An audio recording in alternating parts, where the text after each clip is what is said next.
Good evening, everyone, and I would like to welcome you all to this sixth episode of the podcast series Gyan Pravah. I, Dr. Chaitanya Ganpule, Chairperson of the Endocrinology Committee Fogsi, take the privilege to take you through this podcast today.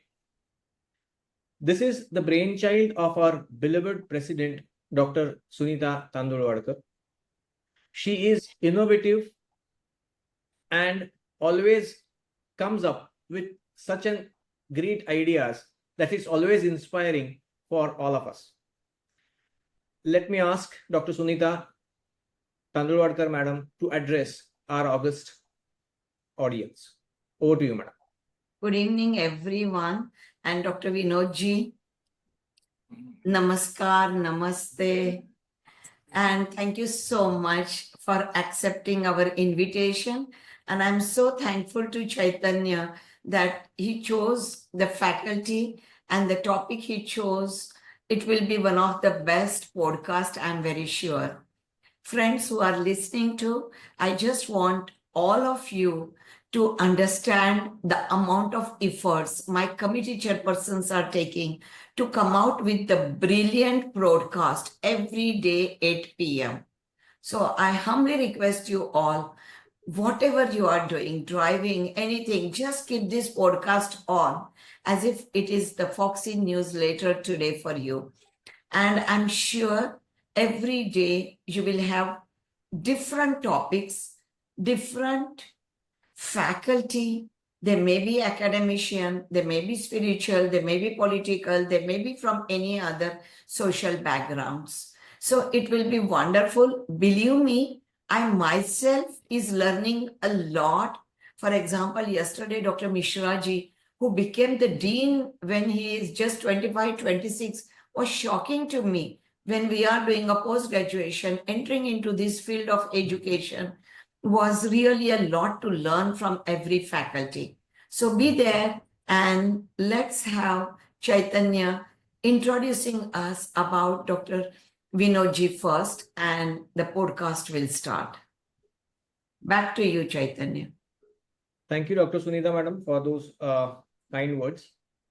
Now, let's in short discuss about the topic for today and then the speaker who is there with us today. Today, we all know that we have to deal with so many things in such a short time that it creates a lot of stress in our lives. So many things are going on in our mind at the same time that our mind is actually full of things. Well, if you have to be productive and happy in real sense, actually what we need is not a mind which is full of things, but a mindful life or a mindful living. It's easy said than done, but one has a guru like Yogi Dr. Samprasad Vinod. It's not only possible to walk that path, but it becomes a beautiful journey or a path to walk on. To discuss about this remarkable journey of transforming from mindful to mindful life, we have with us today Yogi Samprasad Vinod. We fondly call him Baba. Let's start. Chaitanya, I thought you will introduce him more, but I think over the podcast you will do. So I take your leave. I am introducing him as well. Okay. So let's start with his introduction. Dr. Samprasad is adored and adorned in India and abroad for his simplicity, caring nature, insightful knowledge, and easy to understand manner of teaching rational spirituality. He is a renowned published author of 15 successful books on yoga. He comes from a family with great spiritual and intellectual heritage. His father, Maharishi Vinod, traveled world over as the World Peace Ambassador for providing solace to Second World War victims. He was also an author, yogi, spiritual master, and a saint. His mother, Maitreyi, topped the list of SSC examination way back in 1926. Dr. Vinod has been invited to numerous national and international conferences, seminars, and symposia as a speaker, chairperson, and resource person. He runs many innovative programs without losing track of Indian classical wisdom, meditation, meditative way of doing yoga practices, and integrating meditation into our daily lives has been his main focus. This is the theme I have myself gone through and experienced over the last few years. Welcome, sir. Thank you, sir. Thank you having you over here. And I'm sure next 45 minutes will be the treat to our mind also. Thank you. I'll see you soon. Thank you, Sunita ji. Thank you. Thank you so much, madam. Baba, let's start our discussion for today. Well, Baba, yoga is a word that's been a talk of the town everywhere nowadays. If I ask 10 people, do you do yoga? Almost all of them are going to say yes. And then when I ask them about, okay, what do you do exactly when you do yoga? The answers which I get are so different from each other that I sometimes, get puzzled what this exactly yoga means. The only thing what I get common from them is that, all of them, almost all of them tell me that it improves the flexibility of the body. Let's start clicking me, is yoga all about body or is it about mind? You being a practicing yoga teacher and for last 50 years, we would like to know more about this yoga. What is yoga? Is it yoga or yoga? And what is meditation all about? Yeah, actually, thank you, Chaitanya, for making this poda available for communication with all the obstetricians and gynecologists and their friends on online basis. Actually, yoga is a way of life and not just, it's a simple way of life, but holistic approach is very important and it is incorporated in that. Like body, mind, intellect, emotions, and spirit, when they are working in harmony with each other, then what emerges is yoga way of life. So all aspects of our being are properly addressed through various yoga practices. And that brings about inner transformation. And the way you look at things, the way you relate with things, the way you relate with yourself, with your body, with your mind, with your emotions, all aspects of your being and all dimensions of life, so that how you relate with yourself and all other things around you is what really matters. And on the basis of that, your yoga way of life emerges. And that's what is the essence of yoga. But unfortunately, most of the people are under the impression that yoga is only physical practice. That's true. Yeah, postures and pranayamic breathing and so on. But meditation is not given as much importance as it deserves. And recently, on 21st December, is now going to be International Day of Meditation. Yeah. But when such days are practiced or days are celebrated, usually people remain only focused on that day, and later on they just forget about yoga as well as meditation. But yoga has to be lived up to. It's a philosophy of life. You have to first understand it properly, then try to understand the deeper significance of various concepts that you are talking about, and not just talk about, but digest those concepts, assimilate them, and let them manifest in your daily living. So yoga essentially is has various schools of yoga, of course, but what I personally feel is that meditation is an essential core of yoga. And if you practice meditation, or you understand what meditation is, and then you go deep into meditation and also bring meditation into your yoga practices, then you kind of prepare yourself for integrating meditation into daily living, because our daily living is nothing but series of physical, mental, emotional, intellectual activities. And if those activities are performed in a quiet state of mind, then they'll have a different complexion altogether. All those activities will be of different nature, whether it is physical activity, mental activity, whatever it is. But it has to emanate from your inner peaceful state, which is what you experience after going through proper meditation. So meditation helps you to let your mind become completely settled, completely silent.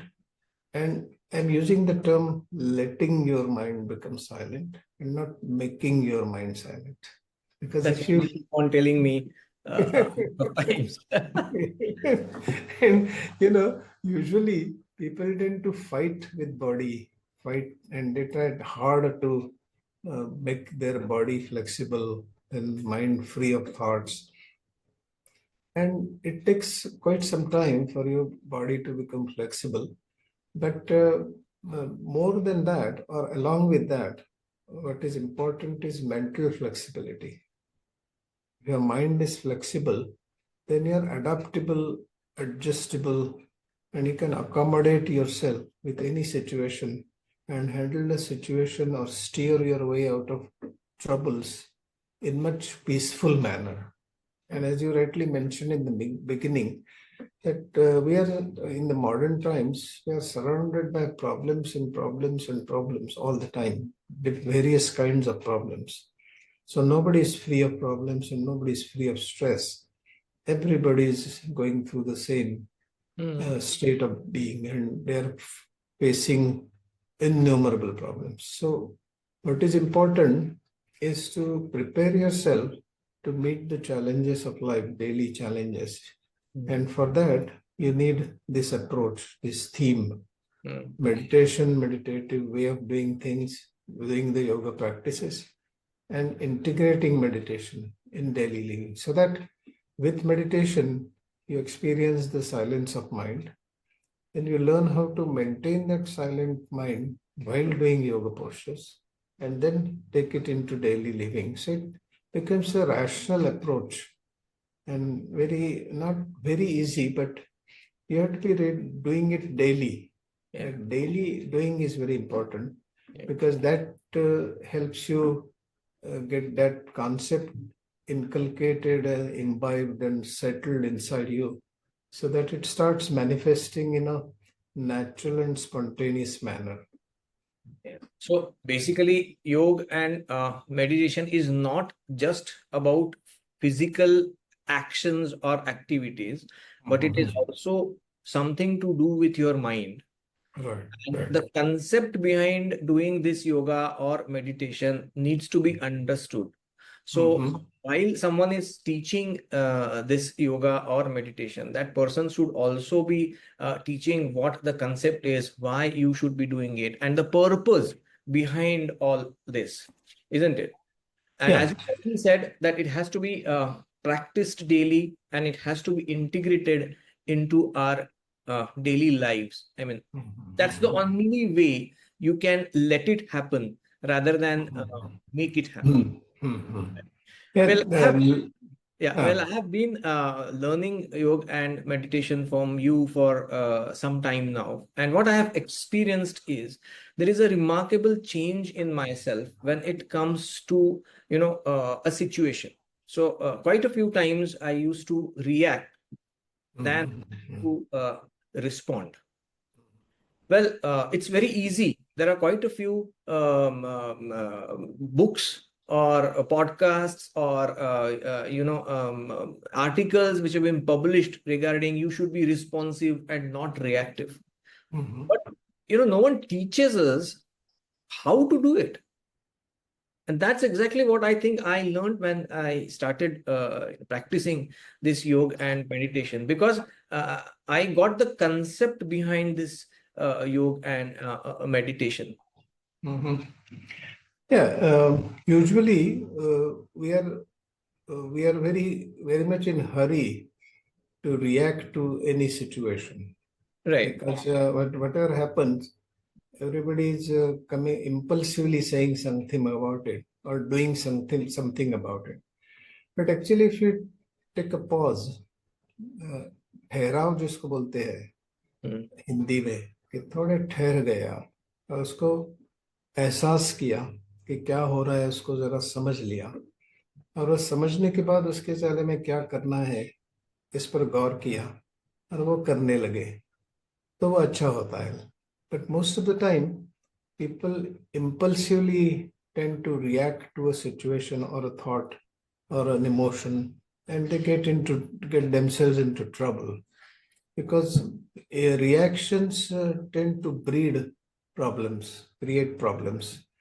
But if you wait for a while, see the situation well, understand it from all aspects of the situation, and then address it properly on the basis of that understanding, then that handling becomes different, and the solution is not too far away then. But impulsiveness brings problems. So from being reactive is like creating problems. So if a variety of thoughts keep coming to our mind, but if we are aware of what is happening, and if we make friends with our thoughts, and if we let the thoughts come, let the thoughts stay, and let them go. And in the process, you are not saying that a particular thought is good and therefore it should stay, and particular thought is bad and therefore it should not stay. So when you say that when you react, this is reaction. This is bad thought, therefore it shouldn't. So whenever there is therefore in it, it is reaction. But if you take a cognizance that, okay, this is a bad thought, and just cognizance, you just notice that it is a bad thought, it stays. Again, you acknowledge that it has stayed. And when it goes, you acknowledge that it's going. But as far as its entry or presence or exit in your mind is concerned, you are not saying that whether it should come or should not come. So what happens is, because you are not reacting, the thoughts begin to settle down faster than you're trying hard to make them settled. And that naturalness is very important, because yoga is all about naturalness. सहजता जिसको हम बोलते हैं, वो बहुत महत्वपूर्ण है. सहजता की बहुत जरूरत होती है योग अच्छी तरह से समझने के लिए, उसकी गहराई समझने के लिए. खाली आसन करना आसान है, लेकिन वो ढंग से करना, सहजता से करना, ये सीखना पड़ता है. It's very interesting that because we have become so unnatural that we need to learn naturalness. So true. Naturalness, actually, we need not really learn, because it is with us all the time. Right. But because of the artificial way of living, even naturalness needs to be learned separately. So I keep on telling my students often that with yoga, we don't want to become supernatural. We want to be just natural. That's true. That is good enough. Because if you are considering yourself supernatural, you are creating supernatural problems for yourself and others around you.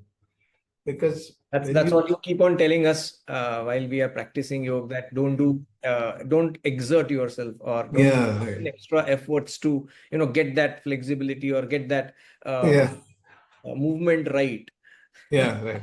Just have good time doing the actions and be with those actions. Be how the action is being performed. Let your mind be with the action while you are performing it. And when the action is over and a state of being comes, Hmm. then you again remain with that state and experience that body mind oneness. Hmm. And if you're, Wow, it's a very, if very this, beautiful, yeah, very yeah, beautiful concept or beautiful thing. yeah, When you say that whatever thoughts come to your mind, uh, yeah, just acknowledge that this yeah, thought which has come to my mind, yeah, and let it stay for whatever time it has to stay. right, Let it go on its own, and acknowledge that it has stayed with you, and acknowledge that it has gone with you. But yeah. you have not given any reaction to that thought. Mhm. So such a beautiful thing. When Yeah. when you start doing this in your mind over a period Mhm. of time, it will also start showing in your actions Yeah. again naturally, without Mhm. doing efforts, even for the outside world. Yeah, Wow, right, wow, right. beautiful. And what happens is when you're not reacting, then all the inner resources that you have Mm, get released, and they are made available to you because you're at ease with yourself. You're natural. So all the resources like hormonal secretions and everything, it starts happening in a natural way. And as they go you into a can balanced state. balance inner state, and this balance is a different kind of balance. So you're not running away from the day-to-day vagaries of life, the day-to-day problems of life. You're right there, but you have learned a skill which is helping you, or which will help you to meet with the challenges much better, because you're composed and quiet inside, and you are not just composed and quiet for a period of time you spend for meditation, but throughout the day, if you remain peaceful, then even difficult situations, even if they come, and if you are peaceful inside, then you will be able to comprehend the situation much better. That's correct. And yeah, and if you are able to comprehend the problem well, then the solution to that problem lies right there, because you understand the problem, Mm, and that's where you know the solution in a way. mm, And then you just address the solution, address the problem well, and the solution you will discover. amazing. Yeah. Yeah, so that's how meditation can help us to change from a reactive mode to a To responsive mode, and responsive start mode. doing it internally. As I said, over a period of time, it will start showing in the external actions or the responses what we are giving to Right. the situations as well. And Right. Baba, you always keep on saying about awareness. Initially, for a couple of days when I started taking lessons from you, I never understood what that awareness is, and what and how it's going to help me. Over a period of time, what I have noticed is that my awareness has improved uh, over time, and whatever I am doing, my awareness is into that particular thing for that particular time, and therefore it has improved my productivity because my thoughts are not wandering here and there. So when I'm sitting in front of my patient and the patient is trying to tell me something, I have all my ears to her because the entire awareness is with what she is saying. That helps me to comprehend, or that helps me to understand her problem or the history in a much better way. That's what I have seen over a period of time. Yeah, What is that's it all what. about? I mean, and this is what you keep on telling, that awareness has to be there when Yeah. doing your actions and all. So how does that help? And what is your take on that? Yeah, when you're when your mind is with your body, when you're speaking, if your mind is with your speech, if you're listening, if your mind is with your listening, so body mind oneness is what we are born with. Mm, We are not creating anything new. Like body, mind, intellect, emotions, and spirit they're all connected, interconnected. mm. There are no watertight compartments between them. There So is it's a a free natural flowing. phenomena that they are all connected and they are one. Yeah, they are one, and there is a free flowing consciousness among all of them, which is the uniting force between all those faculties that we are born with. Mm, Like body has an ability to perform physical actions, but it cannot think. In the sense, mind can think. mm, Then intellect is a faculty with which we analyze things and come to some conclusion. mm, And then we send those signals and those directives to our sense organs or our organs of activity, locomotion. And those thoughts and emotions and whatever we have gone through is brought into reality. mm. But they are all connected. So, this connectedness of all aspects of our being has to be discovered. It is not to be created, it has to be discovered and It's understood. already there, but we are not aware of it. Right. We are ignorant about it. But Ignorant. once you start doing yoga practices in the right manner, then you begin to discover. You start with body mind oneness experience, but later on you begin to stay with your emotions, and again you understand emotions better. You Mm, understand your intellectual processes better because you're all the time trying to be one with what is going on in your life. mm, So that oneness between all these aspects of our existence, if it is discovered, so we are not attaining anything through yoga, but we are discovering something that we are already born with, we already have. mm, So that discovery of unitedness of all these aspects of our being actually results into giving you the right approach and right attitude and right relationship, how to build right relationship with yourself and others, because you experience this integrated wholeness. mm. You start with body That's mind oneness, beautiful, beautiful concept, beautiful idea. but eventually you begin to discover the interconnection between all aspects of your being. And Right. once that is discovered, I'm using the term discover because it is already there. We are not aware of it. So, through awareness of bodily actions, awareness of thoughts, awareness of emotions, awareness of whatever is going on in your life, all the time if you're aware, that means you are present there. Mm, You are not somewhere else, and body is doing something else, mind is doing something else, mm, emotions are somewhere else. So it's not like disintegratedness, but it is wholeness. That's what you are experiencing. Through yoga practice, it becomes more apparent, more visible, more perceptible, more comprehensible, because you are right there. Whatever you are doing, you are right there. And you are experiencing, going through the actual experience of whatever is going on. So that experiencing is the key point, because that's where yoga separates itself from yogic exercises, mm. because you can put on that headphone, listen to music and do the yoga and do the exercise, physical exercise. But that's not true with yoga. Mm, Yoga, you have to be there with your body, with your mind, with your emotions, as I said.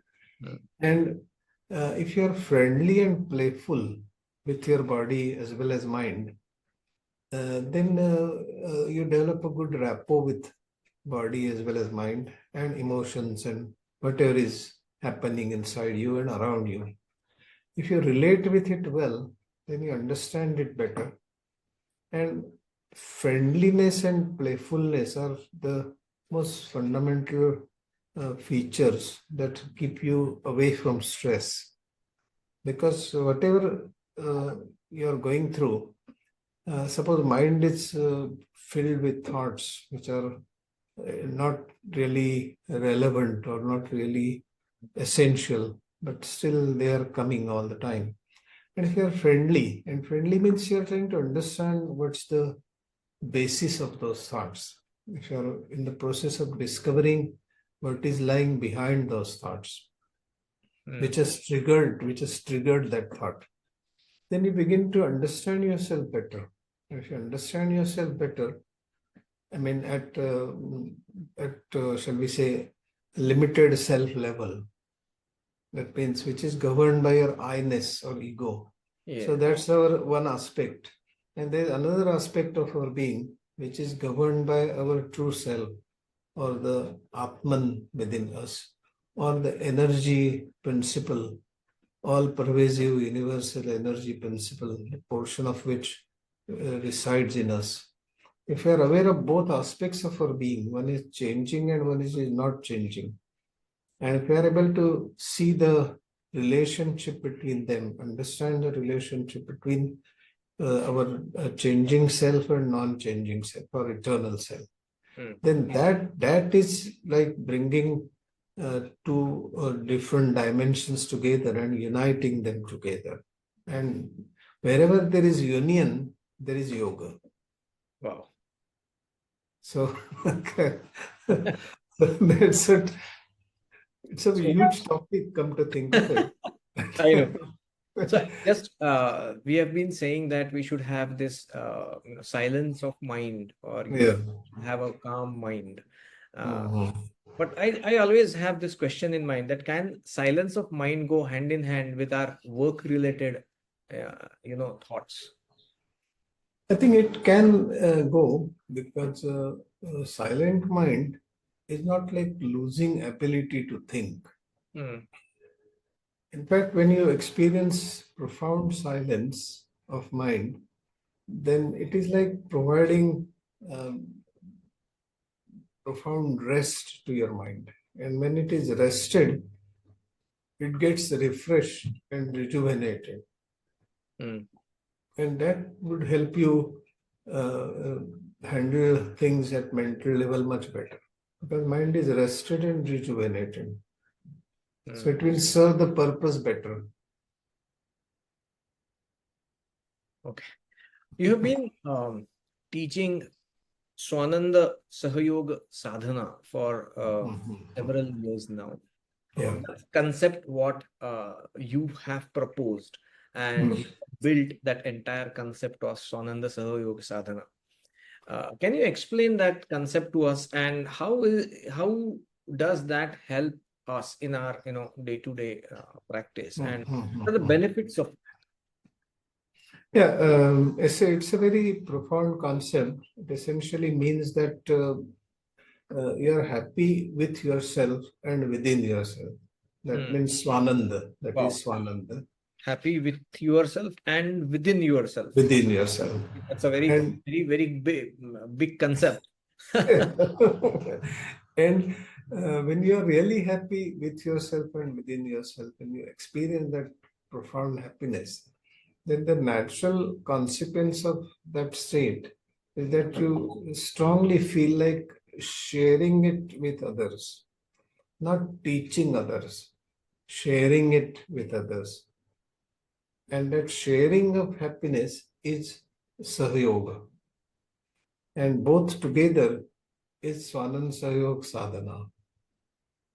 And if you are able to really able to share your happiness with others in a loving and a compassionate manner, then your happiness grows in exponential manner. It grows in geometric proportion. Okay. And you experience that it is growing all the time. That's the beauty of it. That means that's the only treasure we have, true happiness, which gets increased by distribution and not holding on to it. Rest That's most the of the things, if I share, my share is going to go down, except yeah, for yeah. except for Except this for happiness, true happiness. happiness. Okay. Okay. How do you practice that? If you can elaborate on that. Yeah, I think when your mind is completely silent, uh, it is an occasion that you get connected with your core self, which is nothing but Satchidananda. And it is pure bliss that you experience when your mind is silent. So mind is silent. It has two effects. One is temporary dissolution of I-ness, limited self, Mm, and second is getting connected or realizing the connection or discovering the connection with the true self, which is pure bliss. So bliss or true happiness cannot be achieved. It can be discovered. mm, And if you discover that, it is quite natural for you that when you get filled up with that true happiness, natural tendency is to share it with others. It starts overflowing. Okay. So And that's a very important thing, yeah. or important concept, that we should be sharing it Mhm. every now and then. Okay. Is Mhm. there a way to do this or to practice Yeah. this? Yeah. So the important thing that one has to learn is to how to let your mind become silent, which takes place through meditation. Mhm. And so silence of mind is the essence. That's the thing that you can do. But happiness would then emanate from that your connection with the true self, Mm, because it is pure bliss that will start happening. mm, So in a natural and spontaneous manner, mm, which is very important. That's the beauty of real happiness, mm, that it manifests on its own accord. You don't have to do anything about it, but you have to just get connected with core self, or realize the connection with core self. Now, you're not doing anything to get connected. You're already connected. You have to discover that reality, and then you're happy. So the important effect of that is whatever you do in life, once you have tapped that source of happiness, mm, would come out of happiness. So you'll be spreading happiness. You'll mm, not be spreading problems, but mm, you'll be spreading happiness. mm, And happy person is usually stress-free, or one who is stress-free is a happy person. mm, Both are interdependent and interchangeable. If you're able to handle your stress well, you'll be happy. But I would suggest that silence of mind would take you to the true bliss, and that will give you a tremendous inner strength along with inner peace. Because peace and strength, when they go hand in hand, then life becomes easy. If you're only peaceful mm, and lacking strength, then that may lead to lethargy or laziness. And if you're really strong, when you want to display that strength, then you're in trouble, or people around you get in trouble. But if your strength goes hand in hand with peace, then these problems are not there. So, what I'm coming to is if your mind is quiet, and if the actions are coming out of that silence, then those actions have a different flavor, different complexion than otherwise. mm, So, what you had mentioned in the beginning, that it's a peace of mind, a silence of mind can go hand in hand with other activities that you perform. Um, it can definitely happen, because silence of mind will make things clearer to you. mm, Problem related complexities, if they are clearer, then you are in much better position to handle the situation. So earlier, suppose there are problems and you're not settled in yourself, your mind is fidgety, body is fidgety, then naturally you're going to get panic. Getting panicky is going to add to the problem, becomes more difficult to handle. But if the solutions come from inner silence of mind, then the solutions are going to be different by nature. Because if you're friendly with the situation, with the person with whom you have some, say, discrepancy or some dispute, and if you're sitting next to the person and trying to understand what his approach is and what his actual problem is, and your willingness to understand the person sends a signal to him or her that here is a different kind of person, is giving due hearing to me, Wonderful. listening to my problem. And if you find somebody who is carefully listening to your problem, half the problem is sorted out at that level itself. Wonderful. Because otherwise you don't care. I mean, if your behavior, We change our path and go the other way. If someone with whom we have some discrepancy or differences Right. comes in front of us. Yeah, right. And if you're communicative, that also helps. If you're complaining, then nobody wants to listen to complaints. But if you communicate in a peaceful, quiet manner, then the person can listen and put that into practice. And that will happen if you have that silence of mind. That Right. communication in a peaceful and Right. manner would happen if you have that True silence of mind, and silence. not just fake. Wonderful. In all this, pranayama has a very big role to play. Yeah. Yeah, So- pranayama also, unfortunately, people seem to be doing it as a physical practice. Right. And how much time I take for inhalation, how long I hold it inside, and how long it takes to exhale the inhaled air. So all those everything is measured. And you decide that, okay, I'm able to hold it for 20 seconds and somebody is able to hold it for 40 seconds, who is better than me. So all those parameters are actually not applicable in this subtle sadhana. And pranayam is an integral and important part of Swanansa Yoga sadhana. So it is composed of 5 dimensions. One is meditation, second is pranayam, third is omkar, fourth is prayer, and fifth is submission, or you completely surrender. But that surrender is not coming out of compulsion. It is happening. It is again happening. And that does not indicate that you are powerless, but you become connected with a universal power.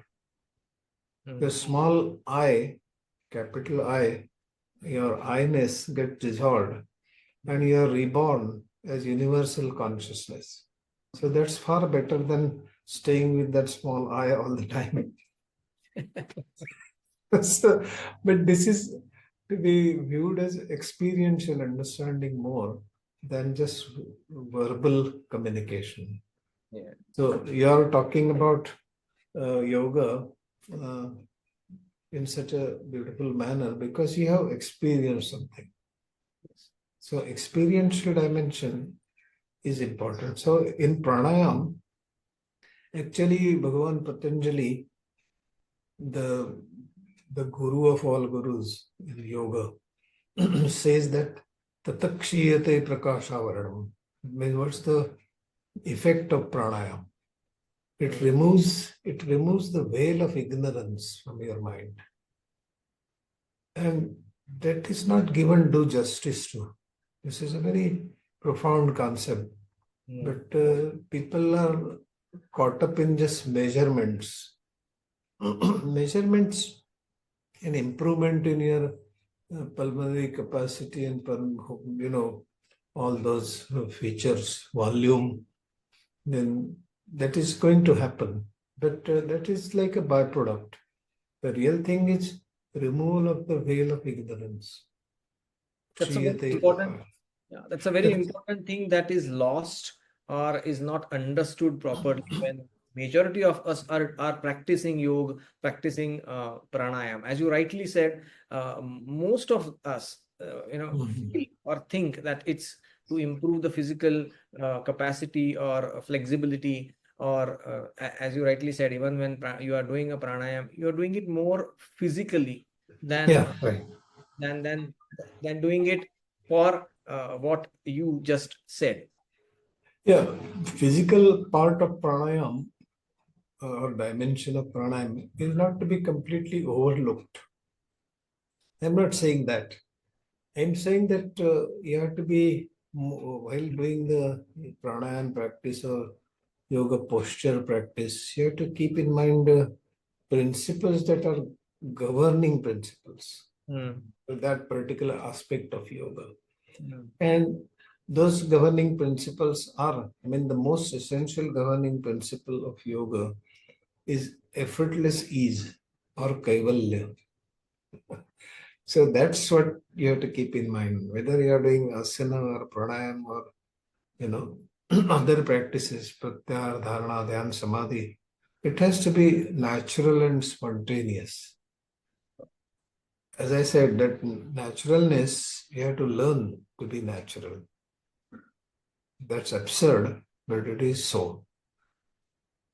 But through proper practice of yoga, you do begin to discover what is naturalness. mm. So to discovering that rather than learning it or imbibe or creating it, as you rightly said. Yeah, yeah. Uh, Baba, we are running short of time, but Right, yeah. now that this discussion on yoga and meditation and pranayam in the correct and rightful way can go for hours together. Yeah, Perhaps right, right. even 50 years, and still you always keep on saying that even I am learning every day. Uh, a last question what I would like to ask you is, our children, so the world in which you grew up, it was completely different than our children are growing up in. So They have indirectly, they are indirectly, indirectly, you're saying that I'm growing old. I have grown old and I'm out of context, obsolete. no, but I feel yoga meditation has kept you quite a bit into into the context, and that's one thing what will always keep you in context even in future. 50 years down the line from now, we all will say, or we all will keep asking you about, how this is done, when it is to be done.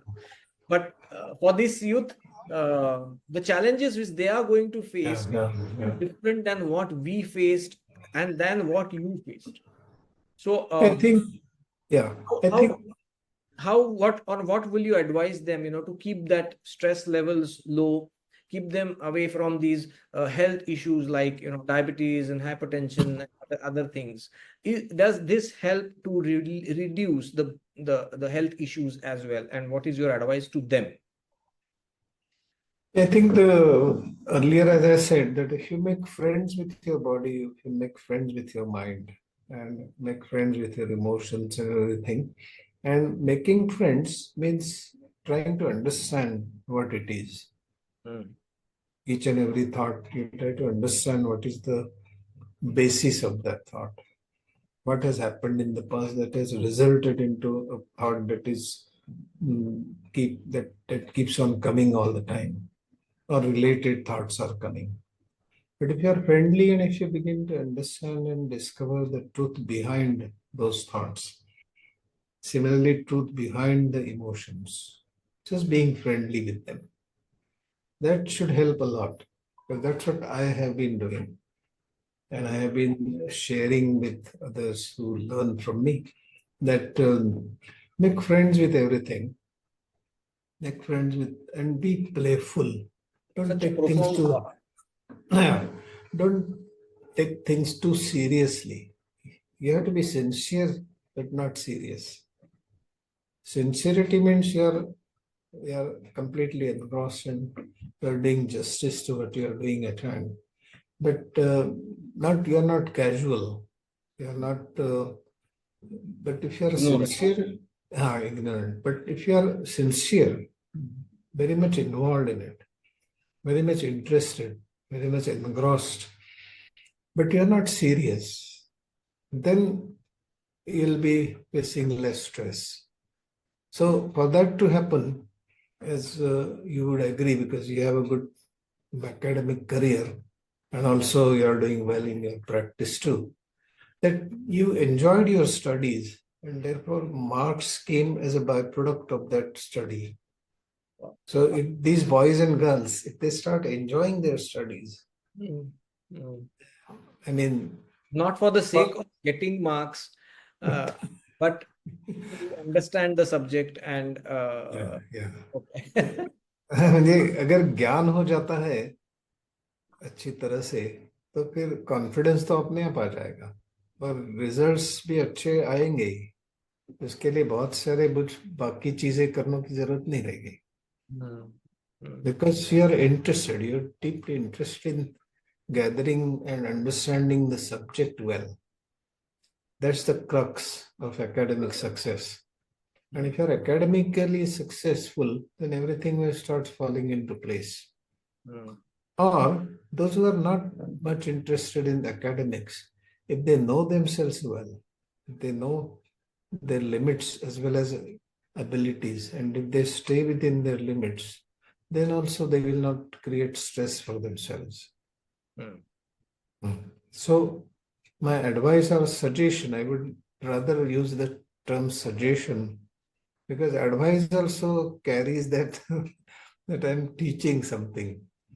But sharing means I'm just suggesting them that they should actually be focused on what they're supposed to be doing at that phase of life. And they should start enjoying whatever they're doing. But enjoyment is not like excitement in the conventional sense of the term, but you are engrossed in studies so much that you are able to understand those subjects well. And the marks would come, and otherwise, everything will start happening. That's true. Everything what you are doing in, whether it would be studies or sports or even if career, Yeah. if you are enjoying the process of doing it, the results will automatically come. Yeah. Yeah, such a profound thought. Baba, thank you very much for being here today and sharing your experiences and the way how you should be practiced, how meditation should be done, and how it helps us, each one of us, in building up those relations with oneself and with the others. Well, I find this thought such a big and profound thought that if we can change the relationships between amongst us, and if that is done by each and every individual on the world peace would not be a far-fetched dream. Yeah. With this note, I think let's stop here for today. And once again, on behalf of me, our president, Dr. Sunita Tandulwadkar, and the entire Foxians, would like and would are grateful to you for being today on this platform. Thank you so much. Thank you and namaste, everybody.